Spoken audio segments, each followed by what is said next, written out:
Jadi dengan mengucapkan tadi di rumah kita, Masya Allah la quwata illa billah, Masya Allah la quwata, semuanya dari Allah, semuanya ini karena Allah. Itu adalah bentuk dari pengakuan. Lalu kemudian tahaddus kita memuji-muji Allah saja, tidak ada yang lain. Seorang kemudian akan bisa dekat dengan Allah manakala dia kemudian menghambakan dirinya. Dan penghalang terbesar seorang akan dekat dengan Allah adalah pengakuan dirinya. Maka pernah saya sampaikan apa yang disampaikan oleh Ibnu Qayyim al-Jauzi, itu penghalang orang kemudian mau dekat dengan Allah ketika dia sudah muncul kalimat yang tidak pas dipakai bagi dia dengan kalimat ana, li, indi. Ana itu adalah model kata-kata iblis yang kemudian kita kenal dengan ana khairum minhu. Orang tidak akan pernah bisa dekat dengan Allah manakala dia selalu mengatakan saya lebih baik dari dia, merasa dirinya lebih baik, lebih jos, lebih oke dari yang lainnya. Itu modelnya iblis itu.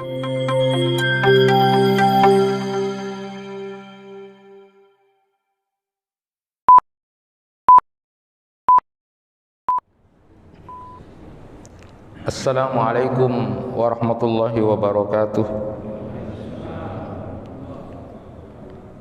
Alhamdulillahi rabbil alamin, wa bihi nasta'inu ala umurid dunya waddin. Ashhadu an la ilaha illallah wahdahu la syarika lah, wa ashhadu anna Muhammadan abduhu wa rasuluh. Allahumma salli wa sallim ala nabiyyina Muhammad wa ala alihi wa ashabihi ajma'in, amma ba'd. Jemaah kuliah subuh yang dirahmati Allah, Ibnu Rajab Al-Hambali itu menulis kitab Lataiful Ma'arif. Kitab ini berisi tentang kajian bulan-bulan dalam satu tahun itu, dimulai dari Muharram sampai terakhir di bulan Dzulhijjah. Saat beliau sampai di kajian bulan Rabiul Awal, lalu di kitab ini ditulis tentang bagaimana kelahiran Nabi Sallallahu Alaihi Wasallam, tanda-tanda kenabian, bagaimana keagungan ajaran agama yang dibawa oleh Nabi Muhammad, sampai kemudian bagaimana kemudian wafatnya Nabi Muhammad sallallahu alaihi wasallam. Nah, yang menarik adalah sebagaimana kemudian ditulis oleh Syekh Al-Buti itu dalam Fiqhus Sirah itu, beliau memberi catatan buat kita saat kita belajar tentang kehidupan Nabi Muhammad sallallahu alaihi wasallam. Itu tidak hanya berbicara secara historis sejarahnya Nabi Muhammad dari lahir sampai wafat. Tidak hanya itu, kata beliau. Lebih jauh dari itu, saat kita belajar sirah nabawiyah, fikih sirah Nabi Muhammad SAW, itu yang pertama adalah agar kita menemukan secara utuh gambaran Islam itu bagaimana. Islam itu bagaimana dalam satu sosok manusia, yaitu Nabi kita, Nabi Muhammad SAW. Jadi belajar tentang Nabi Muhammad tidak hanya sekedar belajar baginda Nabi lahir sampai kemudian wafat, itu bukan itu saja, kata beliau. Tetapi agar kita tahu gambaran Islam itu bagaimana sih, Islam itu bagaimana dalam satu sosok yang bernama Nabi Muhammad SAW itu. Dan yang kedua adalah kita ingin mengetahui kesempurnaan akhlak dari Nabi Muhammad SAW ketika kita belajar tentang perjalanan Nabi kita Nabi Muhammad sallallahu alaihi wasallam. Nah, itulah yang paling tidak ketika kita sudah masuk di bulan Rabiul Awal ini, bapak-bapak, ibu-ibu sedikit dituntut untuk belajar tentang bagaimana Nabi kita Nabi Muhammad sallallahu alaihi wasallam. Ajari anak-anak kita tentang sejarah yang benar tentang Nabi Muhammad sallallahu alaihi wasallam. Karena kebanyakan anak-anak kita banyak yang tidak paham. Jangankan anak-anak kita, bapak-bapak dan ibu-ibunya juga banyak yang tidak belajar tentang Nabi kita Nabi Muhammad sallallahu alaihi wasallam. Jemaah yang dirahmati Allah, sedikit saya ingin menyampaikan pada kesempatan ini tentang salah satu karakter dari Nabi kita Nabi Muhammad sallallahu alaihi wasallam yang kemudian juga disebut sebagai hamba Allah yang pandai bersyukur luar biasanya. Itu dimulai dari saat Aisyah radhiyallahu anha ditanya oleh salah seorang sahabat, apa kenangan terindah ketika engkau bersama dengan Rasulullah sallallahu alaihi wasallam? Lalu kemudian Aisyah menjawab, pada satu malam, pada satu waktu saat giliran tiba bersama aku, kata Aisyah radhiyallahu anha, saat Rasulullah sudah bersentuhan dengan aku, lalu kemudian beliau minta izin untuk melaksanakan sholat malam. Aisyah pada waktu dimintai izin oleh baginda Nabi Muhammad SAW mengatakan, sebenarnya saya senang engkau berada di sisiku dan di sampingku bersentuhan dengan engkau ya Rasulullah. Tapi kemudian kalau engkau memilih saat ini untuk bermunajat pada Allah, maka aku pun juga akan mendukung dan setuju dengan apa yang kau inginkan. Indahnya Rasulullah itu punya akhlak minta izin sama istrinya. Jadi kalau selama ini yang ada adalah seolah-olah otoritas Islam itu istri harus izin sama suami, harus pengetahuan suami. Betul, itu betul. Tetapi indahnya Rasulullah SAW, Rasulullah pun mau bermunajat di malam hari itu minta izin sama istrinya karena memuliakan istrinya, menghargai istrinya. Bolehkah saya salat malam bermunajat pada Allah hari ini, malam ini? Itu yang diucapkan oleh Rasulullah SAW. Sehingga kemudian wajar kalau kemudian istri-istri Rasulullah SAW itu ketika ditanya bagaimana akhlak suamimu itu, rata-rata mereka kemudian mengatakan, betapa indahnya akhlak suamiku Muhammad. Tidak ada seorang yang seperhatian dan sepenyayang dia kepadaku. Barangkali sedikit belajar dari itu, bapak-bapak yang hadir saat ini, bisalah nanti kemudian istri kita ketika ditanya, siapa kita? Tidak ada orang yang seperhatian dan sepenyayang bapak padaku. Sehingga inilah yang kemudian paling tidak secuil yang kita ambil dari kehidupan Rasulullah SAW. Bukan sebaliknya, bukan sebaliknya. Berapa banyak perempuan-perempuan yang kemudian menangis karena sikap dan perilaku dari suaminya yang begitu sangat menyakitkan, bahkan merendahkan dan sebagainya.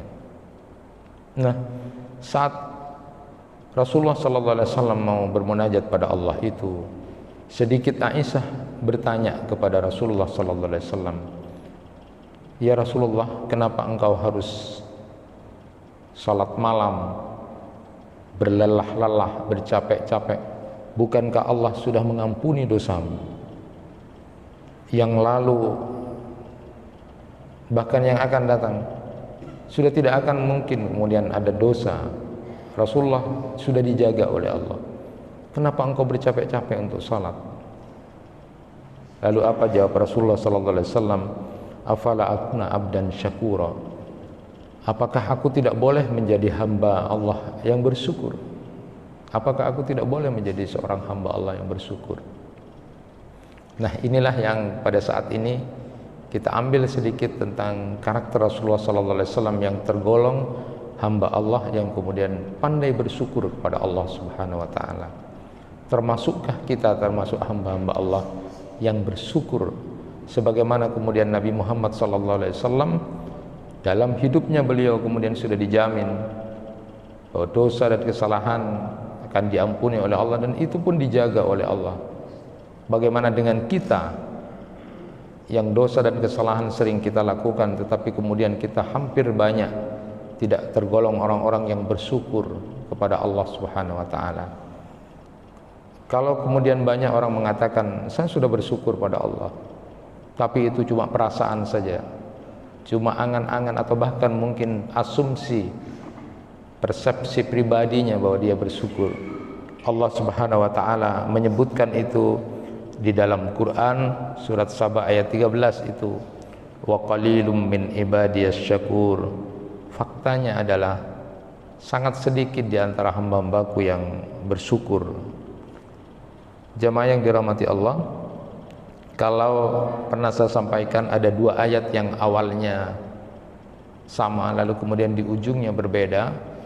Ada ulama yang menyebutkan hikmah di situ bahwa di dalam Quran surat Ibrahim ayat 34, wa in ta'uddu ni'matallahi la tuhsuha innal insana ladzalumun kafar. Dan jika kamu mau menghitung nikmat Allah itu, maka kamu tidak akan mampu untuk menghitungnya. Lalu di ujung ayat itu disebutkan tentang sifat manusia itu. Sesungguhnya manusia itu amat zalim dan kufur ingkar. Jadi ketika ada relevansinya dengan nikmat, banyak manusia yang zalim, tidak menempatkan nikmat Allah itu pada tempatnya, lalu kemudian menjadi orang yang ingkar terhadap Allah. Dalam Quran surat Ibrahim ayat 34. Kemudian di dalam Quran surat An-Nahl ayat 18, wa in ta'uddu ni'matallahi la tuhsuha innallaha laghafurur rahim. Sama juga awalnya, jika kamu mau menghitung nikmat Allah maka kamu tidak akan mampu untuk menghitungnya. Lalu kemudian di ujung itu disebutkan, sesungguhnya Allah itu Maha Pengampun dan Maha Penyayang. Jadi seolah-olah memberikan gambaran bahwa walaupun banyak hamba-hamba Allah yang tidak bersyukur, zalim, tidak menempatkan nikmat pada tempat yang diridhai oleh Allah, Allah masih mengampuni mereka. Lalu Allah masih sayang mereka, diturunkan terus nikmat itu walaupun masih dalam keadaan kondisi yang seperti itu. Maka ada ulama yang menyatakan khairuhu ilaina nazil wa syarruna ilaihi sa'id. Ghafurallah ya Allah. Jadi kebaikan-kebaikan terus turun dari Allah itu, sementara kita mempersembahkan sesuatu yang tidak baik kepada Allah. Kadang-kadang kita seperti itu.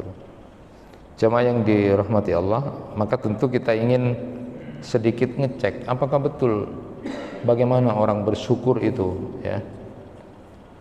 Saya langsung pada inti di satu hadis Nabi SAW untuk ngecek, ya, bahwa ada hadis dari Anas bin Malik, itu riwayat Anas bin Malik radhiyallahu an, Rasulullah SAW bersabda, ma an'amallahu ala abdin na'matan fi ahli wa malin wa waladin faqal masyaallah la quwata illa billah fayara fiha afatan dunal maut.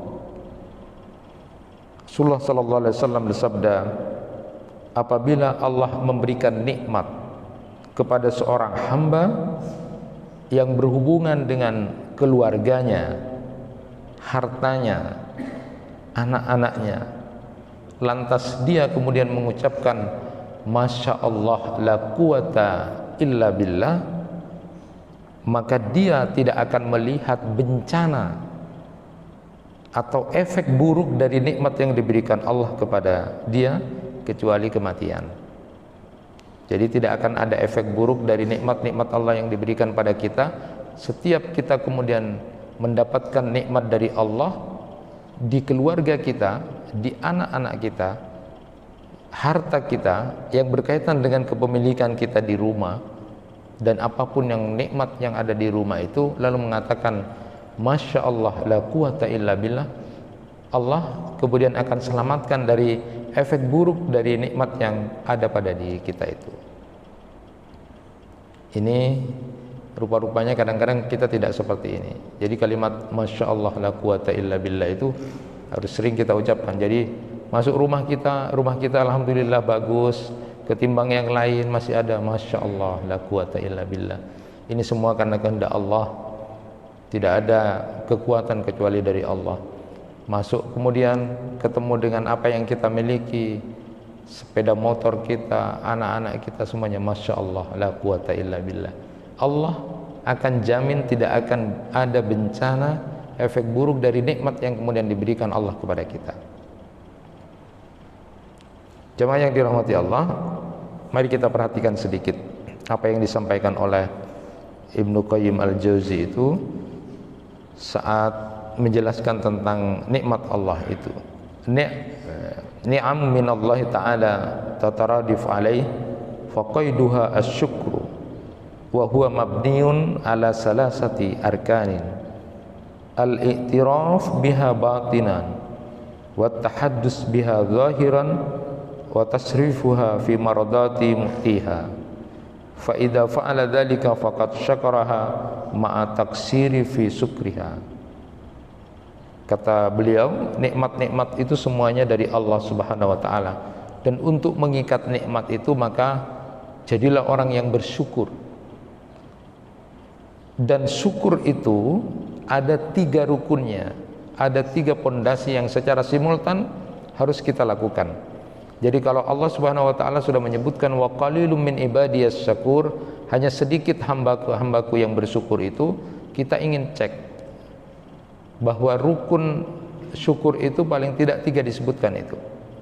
Kata beliau, ada 3 rukun yang harus bersamaan kita lakukan kalau kita mau termasuk orang yang bersyukur itu. Yang pertama adalah al-i'tiraf biha batinan, mengakui di dalam hatinya bahwa segala nikmat itu adalah berasal dari Allah Subhanahu wa taala. Jadi tidak boleh sedikit pun ada di hati ini adalah ini karena kerja kerasku, ini karena kepintaranku, ini karena aku mengolah, ini karena aku, dan sebagainya dan sebagainya. Jadi rukun pertama orang disebut bersyukur pada Allah ketika hatinya mengakui bahwa semuanya itu adalah dari Allah Subhanahu wa taala, pengakuan dalam hati. Kemudian yang kedua adalah wa tahaddus biha zahiran. Dia lalu kemudian menyebut-nyebut nikmat Allah itu secara zahir dengan selalu memuji-muji Allah dan tidak sedikit pun kemudian mengakui dirinya. Kata beliau disebutkan jalan terdekat seorang hamba untuk menuju Allah itu adalah penghambaan, dan penghalang terbesar seorang hamba untuk bisa dekat dengan Allah adalah keakuan. Jadi dengan mengucapkan tadi di rumah kita Masya Allah la quwata illa billah, Masya Allah la quwata, semuanya dari Allah, semuanya ini karena Allah, itu adalah bentuk dari pengakuan. Lalu kemudian tahaddus, kita memuji-muji Allah saja, tidak ada yang lain. Seorang kemudian akan bisa dekat dengan Allah manakala dia kemudian menghambakan dirinya. Dan penghalang terbesar seorang akan dekat dengan Allah adalah pengakuan dirinya. Maka pernah saya sampaikan apa yang disampaikan oleh Ibnu Qayyim al-Jauzi, itu penghalang orang kemudian mau dekat dengan Allah ketika dia sudah muncul kalimat yang tidak pas dipakai bagi dia dengan kalimat ana, li, indi. Ana itu adalah model kata-kata iblis yang kemudian kita kenal dengan ana khairum minhu.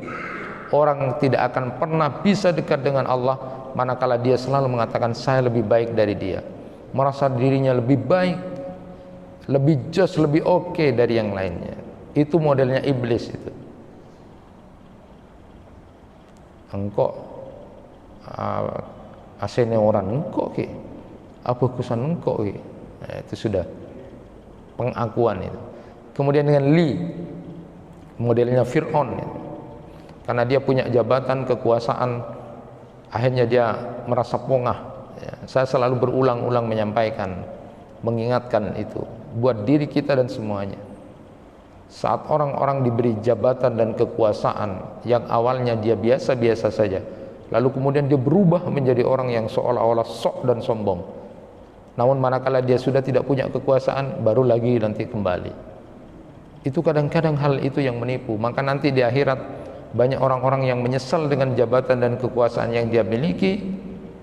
Saat dia menjabat itulah dia banyak melakukan dosa dan kesalahan karena kesombongan dia. Maka model Fir'aun itu banyak sekarang, Fir'aun kecil gitu kan, seperti itu. Karena dia merasa punya kekuasaan, punya jabatan. Satyangko. Saat itu dia jatuh, bukan lagi sebagai seorang yang kemudian bisa dekat dengan Allah. Dan kemudian yang ketiga, Indi, itu model Qarun. Jadi dia merasa menjadi orang kaya itu, orang hebat itu adalah karena kepintaran dia. Jadi tiga kata inilah yang bisa menjadi penghalang orang untuk kemudian bisa dekat dengan Allah. Kecuali tadi itu dikembalikan bahwa orang bisa dekat dengan Allah ketika dia menghambakan dirinya. Apa itu? Tiga kata itu pertama menjadi ana abdun. Saya ini loh hamba, saya ini loh budak. Saya ini apanya kata Allah saja. Ana abdun, boleh begitu. Jadi pakai ana itu bukan ana khairun, saya lebih baik, tapi ana abdun, engkau ria siapa? Engkau ria hamba Allah. Jadi kita tidak ada apa-apanya. Semua kita sama di hadapan Allah. Jadi tidak ada lagi muncul keakuan itu. Kalau manakala dia mengatakan ana abdun, saya ini hamba Allah. Lalu kemudian mengatakan li kasratul qasirah, aku ini banyak punya kekurangan. Aku ini banyak punya kekurangan. Tidak seperti Fir'aun itu, karena dia punya jabatan. Kalau kita pakai li itu, saya punya banyak kekurangan. Kemudian yang model Qarun, kata-kata indi itu, indi zunubun kasira, aku lo banyak bawa dosa besar, aku lo banyak dosa-dosa, sehingga kemudian dia tidak menjadi orang yang sombong. Manakala dia mengatakan saya ini hamba, saya banyak kekurangan, aku masih banyak punya dosa, sehingga dia merendah dan tawadhu. Dan akhirat itu hanya akan diberikan kepada orang-orang yang tawadhu, yang selama hidupnya itu merendah.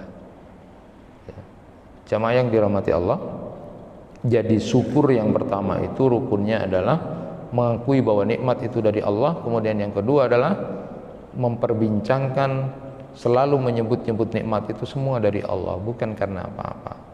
Dan yang terakhir itu adalah menggunakan nikmat yang diberikan Allah itu pada jalan yang kemudian diridhai oleh Allah Subhanahu wa taala. Ini yang kita cek, apakah selama ini kita masih mengakui bahwa ada sesuatu dari kita, bukan dari Allah, dengan nikmat yang kita terima, atau kemudian kita suka untuk dipuji-puji dan tidak menyebut-nyebut Allah di sana. Atau yang ketiga, dan ini yang paling banyak, kurang menggunakan nikmat Allah itu di jalan yang diridhai oleh Allah Subhanahu wa taala. Kita hanya merasa bersyukur pada Allah dengan cukup mengatakan alhamdulillah, tapi hati kita kadang tidak mengakui atau sedikit karena kerja keras kita, atau kemudian tidak menggunakan nikmat Allah di jalan yang diridhai oleh Allah. Kita ingin perhatikan sekarang. Yang pertama itu tentang satu kisah yang sudah kita kenal bersama, sudah masyhur di zaman Bani Israel itu, tentang efek orang yang tidak mengakui nikmat itu dari Allah akan diapakan. Jemaah yang dirahmati Allah, ada 3 orang yang disebutkan di Bani Israel itu. Ini riwayat Abu Hurairah. Rasulullah sallallahu alaihi wasallam menggambarkan dulu di zaman Bani Israel itu ada 3 orang yang diuji oleh Allah Subhanahu wa taala. Yang pertama itu adalah orang yang abros, dan yang kedua adalah aqra, dan yang ketiga adalah a'ma, orang yang botak dan orang yang buta. 3 orang ini diuji oleh Allah Subhanahu wa taala. Yang pertama adalah orang yang abras, dia punya penyakit kulit, jijik, orang banyak yang menjauhi dia. Saat kemudian Allah mengutus malaikat untuk menguji dia, ya, diberi nikmat, dia ditanya oleh malaikat yang berwujud manusia itu, pada orang yang kena penyakit belang-belang ini atau penyakit kulit yang menjijikkan ini, ditanya oleh malaikat, ayu syai'in ahabbu ilaik, kamu pingin apa kalau seumpama minta? Lalu kemudian dia mengatakan, launun hasan wa jildun hasan, saya pingin kulit yang bagus, warnanya bagus, lalu kemudian diusap oleh malaikat, lalu berubahlah kulit orang ini menjadi kulit yang glowing gitu, kulit yang bagus, mulus gitu. Nah saat itu kemudian ditanya lagi oleh malaikat, fa ayyul mal ahabbu ilaik, seandainya kamu minta harta, apa yang kamu minta? Dia kemudian menyatakan dia minta al-ibl, dia minta onta. Oleh malaikat kemudian diberikan onta yang bunting. Itu untuk orang yang pertama. Yang kedua adalah orang yang botak, ya. Dia ya tidak jadi bagus lah bahasanya gitu. Lalu kemudian malaikat datang pada dia dan tanya, ayu syai'in ahabbu ilaik, kamu pingin apa? Lalu kemudian dia menjawab, sya'run hasan, saya pingin rambut yang bagus. Diusap oleh malaikat, lalu kemudian dikasihlah rambut yang bagus sehingga orang ini menjadi ganteng, jadi ganteng. Lalu ditanya juga, ayyul mal ahabbu ilaik, kamu pingin harta apa? Lalu kemudian dia minta al-baqarah, minta sapi. Diberi oleh malaikat sapi bunting.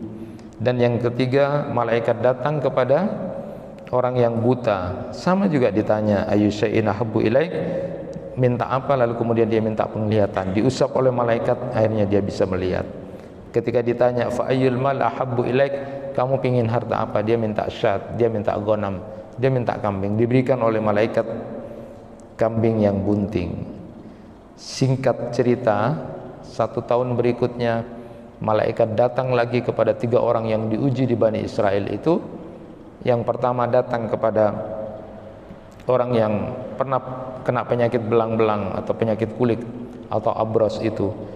Ketika malaikat kemudian menyamar menjadi orang yang kemudian lusuh dari perjalanan, dia tidak punya bekal, dia meminta sesuatu kepada orang ini yang sudah sekarang menjadi kaya karena dia punya banyak onta.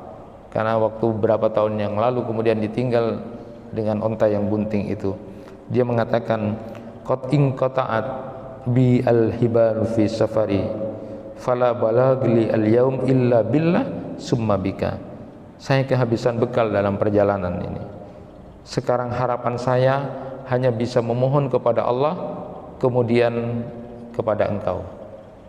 Nah ini Bapak dan Ibu sekalian, kalimat ini harus kita perhatikan. Jadi kalimat yang betul itu kalau kita butuh pada seseorang, jangan langsung mengatakan samangken pon sobung pon perak empian pon, jangan begitu. Atau kemudian samangken pon Allah musumpian pon, tidak boleh, tidak boleh, itu menuhankan orang ya.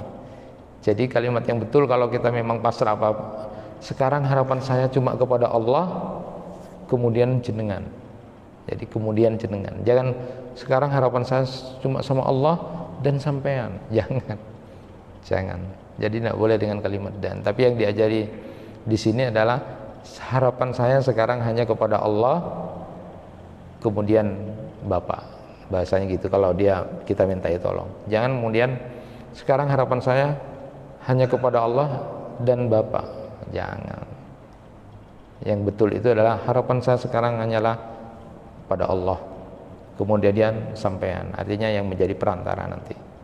Tidak boleh dengan dan, tapi dengan kemudian. As'aluka billadzi a'taka al-lawnul hasan wal jinal hasan wal mal ba'iran ataballagu alai fi safari, demi zat yang telah memberimu warna kulit yang bagus, harta unta yang banyak, sudilah memberikan sesuatu agar kami bisa meneruskan perjalanan itu, kata orang itu. Apa jawabnya orang ini? Al-hukuku katsira. Aduh, aku punya banyak tanggungan ini. Punya banyak tanggungan ya, bahasa kasarannya samalah dengan kita kadang-kadang kan begitu. Aku punya banyak tanggungan ini. Nah, lalu kemudian malaikat mengatakan, kayaknya sampean itu dulu begini-begini, lalu diberikan oleh Allah. Lalu kenapa kemudian sekarang seperti itu? Nah orang ini ketika dikatakan oleh malaikat, sampean itu dulu kan dikasih Allah, dulu sampean itu kan jijik, banyak orang yang tidak mau sama sampean, kok sekarang jadi seperti itu? Tapi orang ini mengatakan, inna mawristu hadzal mal kabiran an kabir, aku loh dapat harta ini dari mbak jujukku, dari jujukku ini, dari bapakku, dari mbakku ini hartaku. Nah, jadi dia tidak mengakui nikmat itu dari Allah Subhanahu wa taala. Jadi dia Arya dari Mbanangko. Ada Pak, orang-orang sekarang itu banyak yang begitu. Tidak mengakui dari Allah. Arya kan polana kerja keras nangko, Arya kan lak nangko. Ada yang seperti itu. Kalau orang ini mengatakan ini loh dari mbah-mbahku. Lalu kemudian malaikat menyatakan in kunta kadziban fasayyarakallahu ila ma kunta. Bila kamu berbohong, semoga Allah mengembalikan seperti keadaan semula. Nah, itu terjadi. Begitu juga dengan yang kedua, orang yang kemudian diberikan nikmat oleh Allah rambut lalu menjadi ganteng juga sama seperti itu. Dia tidak merasa itu dari Allah, dia merasa dari keluarganya, bahkan dia kemudian ini karena kepintaranku. Dan yang ketiga, saat kemudian datang kepada orang yang buta itu, orang buta inilah yang kemudian merasa bersyukur kepada Allah. Saat diingatkan dia mengatakan qad kuntu a'ma faraddallahu ilayya basari wa khud ma syi'ta wa da' ma syi'ta.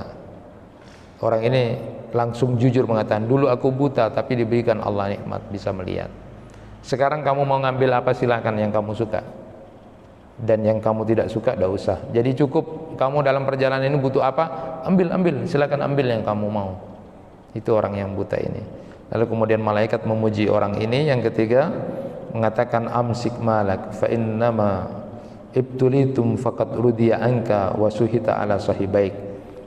Rawat, ambil sudah hartamu, kata malaikat, kami sedang menguji engkau dan Allah memuji engkau dengan sikapmu ini, sedangkan Allah murka pada dua temanmu ini.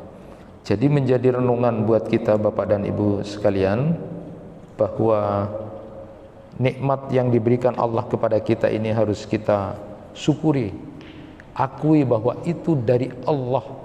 Jangan ada muncul sedikit pun itu karena kerja keras kita, usaha kita, kepintaran kita, karena pinternya aku ngelobi dan sebagainya. Tidak usah, akui itu dari Allah. Dan yang kedua, puji-puji Allah dengan selalu mengatakan kalimat alhamdulillah. Sedikit kita ingatkan bagaimana Rasulullah SAW memberikan cara contoh, annahu kana idza ra'a ma yasuru qala alhamdulillahilladzi bi ni'matihi tatimmus shalihat. Ya. Jadi kalau kita menerima nikmat sesuatu yang baik yang kita senangi, selalu ucapkan alhamdulillahilladzi bi ni'matihi tatimmus shalihat. Wa idza ra'a ma yasu'u qala alhamdulillah ala kulli halin. Jika kamu mendapati sesuatu yang tidak bagus, maka ucapkanlah alhamdulillah ala kulli halin. Jadi saya, bapak-bapak dan ibu-ibu mulai sekarang ya seperti yang dicontohkan Nabi. Lagi sakit Pak, lagi tidak punya uang, lagi sakit, gimana kabarnya bro? Jawab alhamdulillah ala kulli halin. Gimana bro? Lalu dijawab, ada sakit keping kok dia setia. Oh jangan. Jadi alhamdulillah ala kulli halin, itu bagus. Itu biasakan begitu. Alhamdulillah ala kulli halin.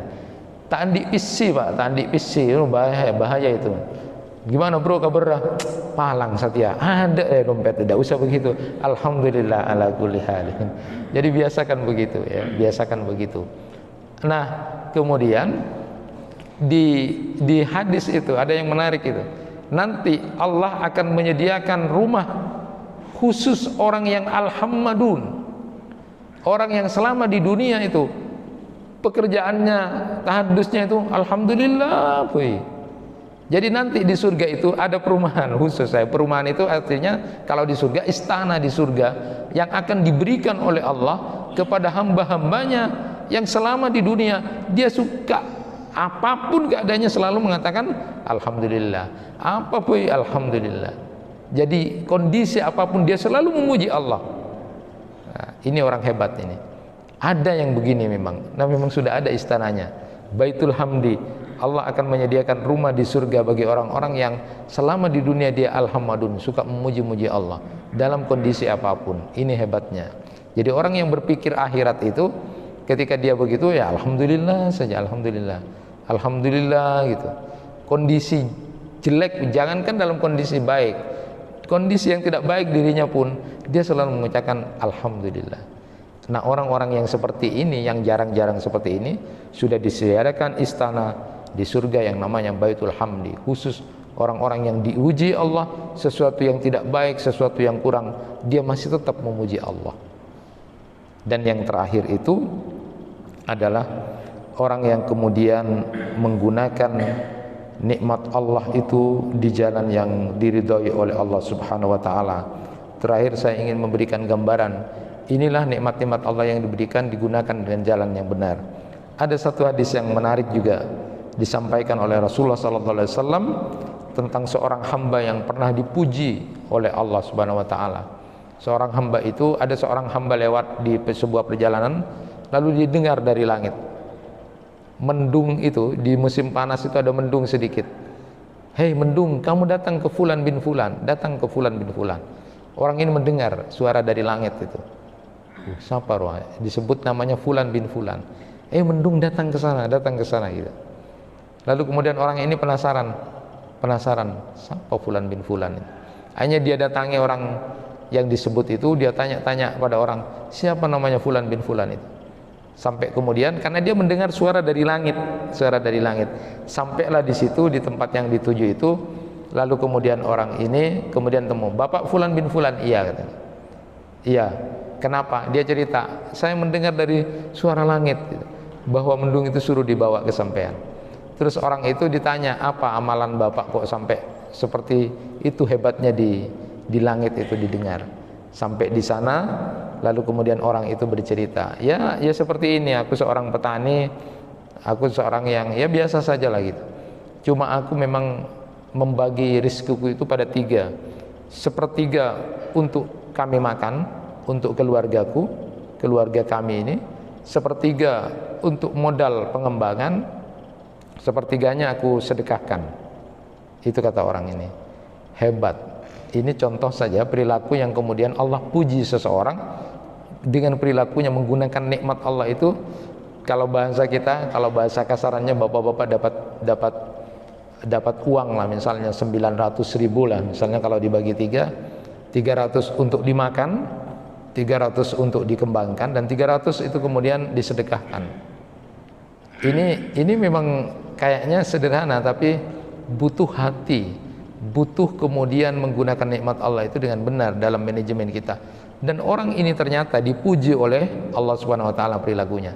Sampai kemudian mendung itu suruh datang kepada dia, bantu dia, kamu ke sana.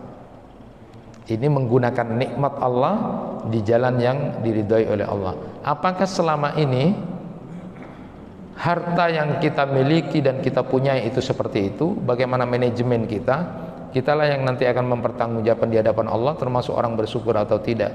Yang terpenting adalah kita ingin dapat pujian dari Allah. Kita dapat pujian dari Allah, bukan manusia.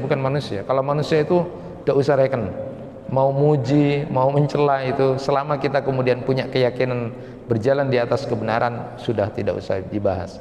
Kita hanya ingin dapat pujian dari Allah Subhanahu wa taala. Manakala itu kita kemudian lakukan secara simultan tiga-tiganya, maka kita sama saja dengan kemudian mengikat nikmat Allah itu dengan kesyukuran, dan nanti Allah akan menambah nikmat itu sesuai dengan apa yang dikehendaki oleh Allah Subhanahu wa taala. Kalau Rasulullah sallallahu alaihi wasallam menyatakan, "Gak bolehkah aku jadi hamba Allah yang bersyukur?" Ya Aisyah, gak bolehkah aku menjadi hamba Allah yang bersyukur? Bapak-bapak, ibu-ibu boleh nanti mengatakan, gak bolehkah aku menjadi hamba Allah yang bersyukur? Bersyukur pada Allah dengan semua yang sudah diberikan Allah kepada saya. Saya kemudian beribadah pada Allah, menghambakan diri karena saya bersyukur sampai sejauh ini Allah sudah memberikan banyak nikmat kepada aku. Mudah-mudahan sedikit yang saya sampaikan ini bisa sedikit memberikan satu motivasi buat kita semua untuk dekat dengan Rasulullah, dekat dengan pribadi Rasulullah SAW. Satu di antaranya hari ini kita bahas, jadilah orang yang pandai bersyukur, sehingga kemudian Allah Subhanahu wa taala memasukkan kita ke dalam golongan orang-orang yang kemudian akan mendapatkan nikmat yang terus-menerus sampai mendapatkan surga di hadapan Allah Subhanahu wa taala. Kurang lebihnya mohon maaf. Assalamualaikum warahmatullahi wabarakatuh.